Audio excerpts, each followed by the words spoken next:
Well, that's better. Howdy. Well, I'm just sitting here in my man cave. I've been reading in a book I've got.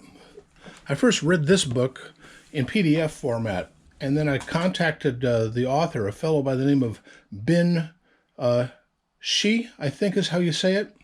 I was waiting for Ian McCollum's History of the Warlords, or Pistols of the Warlords, because I was interested, well, in knockoff Browning pistols built by Chinese armories. But and this one, among other things, discusses that quite well. If you can find a copy of this, and I had to get it through what is it, the Amazon sort of vanity press thing. This is a new edition of it because the old one sold out. And I wrote him asking, can I either print off a copy of this PDF, or will you tell me when the next version of this comes out so I can find out some more about it? And I don't know if this is coming out right. It's not the best lighting in the world, but there's the title.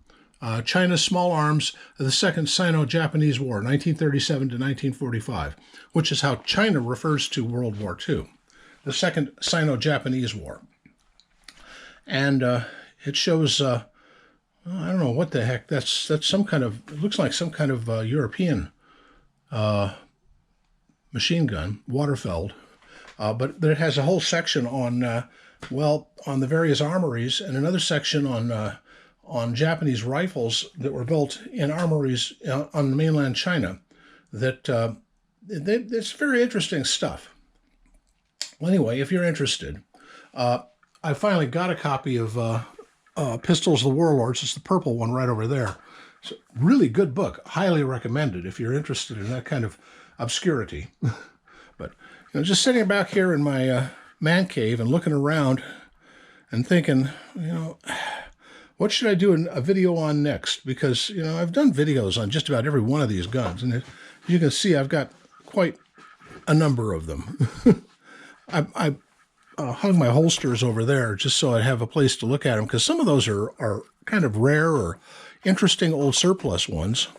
Like, there's a Walther one over there, and I don't know what, I think that's for a Tokarev.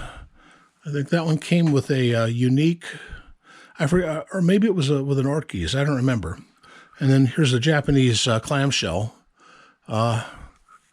Some, like, if you see that one over there with the concho medallion on it and the leathers hanging down, that was actually a holster built for the middle revolver right there, the 1863 Pocket Police from Colt. Colt's, the last thing Colt made before Colonel Colt died. Everything here, except for these ones right here, all the rest of, and that one, all the rest of these revolvers are black powder. And that's my my black powder collection. These are my Confederate pistols here. Spiller and Burr, Dance, Griswold and Garrison, and a Lamott. And that little thing that's there is a 1849 Wells Fargo. And then these are two 1847 Walkers, a Dragoon second model, I think, and an Army. My Navy is in that box right over there. And these ones here, okay, the ones on the far right, it's a Russian Nagant.